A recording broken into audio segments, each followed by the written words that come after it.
Get to the markets this morning. We've been watching, and the futures are under a little bit of pressure this morning. You could see those Dow futures off by about 42 points, I think, if I can read that far. The Dow futures down by close to 240 points. And joining us right now is Jeremy Siegel. He's professor emeritus of finance at the University of Pennsylvania's Wharton School of Business. He's also the chief economist at Wisdom Tree. And Jeremy, let's think about what we've learned over the weekend. There was a big interview with Kristen Welker of President Trump, hearing a little bit about how maybe he's once again reiterating that he's not going to try and seek Jay Powell's removal from the Fed before his term's up, and talking about how you could see lower tariffs on China at some point in the not too distant future. You had Warren Buffett talking about if you thought April was anything all that much of a concern, well, you probably don't have the right constitution for being in the investment business if you worry about a 15% drop. And now, by the way, both the S&P 500 and the NASDAQ are above where, or at least on Friday, closed above where they were before the president's announcement in early April of all of these additional tariffs that would be brought on.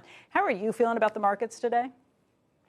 Well, Becky, first, let me say a few words about Warren Buffett. The last 10 years, Berkshire Hathaway's return has been almost 2% above the S&P 500. And for a value-oriented investor to be above the S&P 500 over the last 10 years, which have been one of, if not the most difficult decade for value investors in the 100 years, is absolutely extraordinary. I mean, I don't think any value investor can touch him. I remember you reported many times. He said, "If I can match the S&P 500, once he reached a certain size, I think I'm doing pretty well."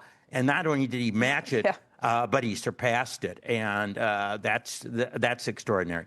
I think we should also, listen to what he said about tariffs. And when we teach a theory of comparative advantage. You do what you do best. You trade with the rest of the world. It's somewhat interesting. I know you know, Becky, but Warren went to Wharton but dropped out after 2 years. But he seemed to learn and he went back to Omaha and finished his education at University of Nebraska. But I think he learned about what the theory of trade and how it can actually enhance the welfare. And I think those principles are important. Donald Trump went 4 years to Wharton, didn't seem to learn that principle. I wish he did. So, I wish. I am worried. I was hoping trade deals would be announced by now. They're not. I don't think the impact has hit us yet. I mean, no one has yet got that higher prices or, hey, that good is not available anymore. So even though, there has been a lot of worry, until we actually see it come, I think that will have a more severe economic effect in the future. I'm not as optimistic as Tom. I love Tom Lee. I think he's one of the greatest strategists. But I think unless we see an unwinding of these trade tariffs much faster, I still see some turbulent times ahead. On the Fed, listen. Professor, can I just jump in on that point, because I do think that's an interesting one. We have not seen the trade deals yet. There have been reports that we could see the framework for several of these trade deals very soon. But I will tell you, just in reporting this weekend and talking to a lot of the managers of Berkshire businesses that were here, probably 20 or 25 of those managers, you start to compile an interesting perspective of what these tariffs mean for the businesses directly. And it's not something that Buffett's necessarily talking about on stage with some of these issues. But I'll tell you, I spoke with the CEO of Oriental Trading, and that's a business where, they're not getting new stuff that's shipped in. And the CEO will warn you that, you might not see Halloween this year because you're not going to be able to get the costumes or any of the goods that would be coming if this isn't worked out in the next couple of weeks. They're frozen shipments. They don't have anything that's coming in at that point, and it's going to be nearly impossible to switch that over, they're going to have to rely on stuff they have left over from last year, anything else that they can bring in on these issues. They're not going to be able to do it in time. You're talking about back to school, if you talk to other retailers on some of these issues, and then you're talking about Halloween. And if these decisions aren't made quickly and some clarity brought in the matter of weeks here, you will feel the impact for consumers, particularly around some of those big holiday-type seasons, big event seasons.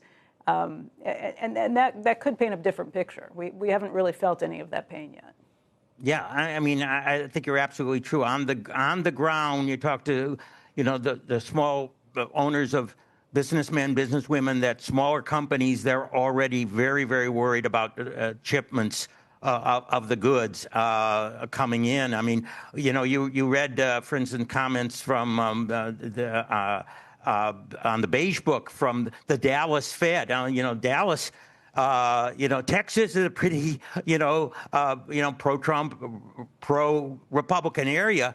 A lot of concern on the ground that this gets resolved relatively quickly. And, and Powell's not going to do anything. I mean, he's going to basically give pretty, we're happy we are, we're flexible. I did make the case a couple weeks ago, and I still think, given the threat, given that inflation, look at oil down below 60.